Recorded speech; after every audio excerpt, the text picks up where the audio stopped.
guys, this is Jason here with another video for you guys, and we're going to break down the Pac-12 matchup in the Rose Bowl this weekend, Saturday, 1 o'clock on the Pac-12 network. It's the Oregon Ducks going up against UCLA. Both teams struggling right now. Oregon coming off of that loss against Stanford, and didn't look good both sides of the ball, especially the pass game on offense. And UCLA coming off of Arizona last week. Arizona was for 457 yards. Bruins do not have a very good rush defense, to say the least. They're near the bottom in the nation in the rush defense.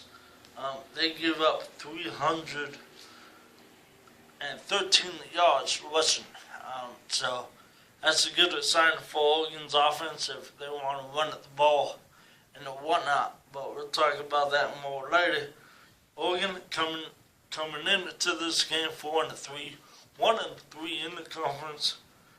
Losing the last two ball games without the quarterback Justin Herbert. UCLA 1-2, 3-3 in the conference.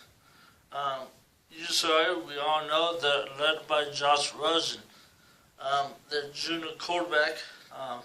2,300 yards, 17 touchdowns, 8 picks. That passing against been averaging about 400 yards per game, so he could really sprint the ball. He's expected to be one of the top quarterbacks, if not the top quarterback, taken in April's draft. Which we just learned today that I'll be in doubters for next year. So, the Bruins offense, 39.5 points per game.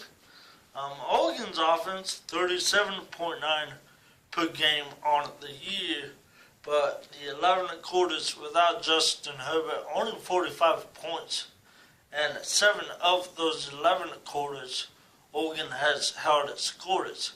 They scored 28 versus Cal in the 3 quarters without Herbert, and they scored only 17 in the last 8 quarters, and held its quarters 6 times. The word around town is we all know that Brody Taggart needs to get this passing the game going and whatnot. Hopefully, Boomasu could continue to develop.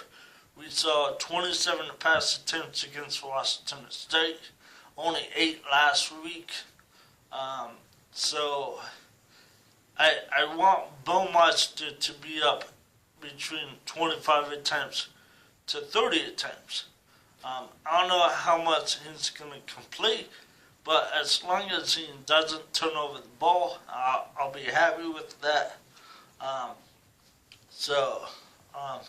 The offense by the numbers, passing the game, only 118 per game without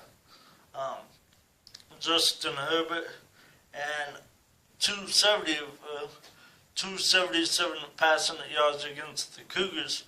And you look at only 45 against Cal and 33 against Washington State. 45 pass yards without Herbert against Cal. But the rush defense, the 2 games, 132 against the Cougars and 276 against Stanford. So UCLA gave up 400 yards to Stanford on the ground when they played them, but Oregon only gave up 240 rush yards. So really different there. But I would say what this game comes down to for Oregon is they don't have to throw around the ball all over the yard. But I would say that magic number is 200 pass yards to be successful. Oregon's going to run at the ball. They're going to run at the ball at will. UCLA can't stop the run. Only 2 games they haven't gave up more than 200 yards rushing. They gave up 300, 350 against A&M. Even they gave up 280 against Hawaii. I know they beat Hawaii and A&M, but they're still getting the gas on the ground. So look Oregon to exploit that.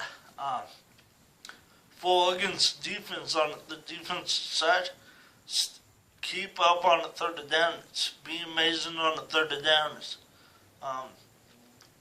No explosion plays and make tackles when you need to.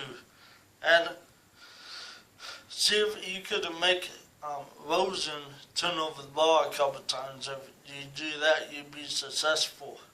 Las Vegas has this at UCLA for less 6.5. Why not? If I'm a betting man, I'll take the points and run. Oregon hasn't been able to show that they could score. They've only scored 17 points in the last 2 ball games. So, if I gotta say score prediction, I would say 31-10 UCLA.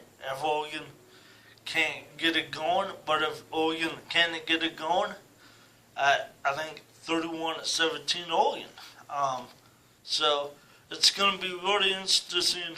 Oregon has to get back on the track, but so does UCLA. So it's going to be a fun ball game, 1 o'clock on the Pac-12 Network. This has been the Humpy Report, and have a great day.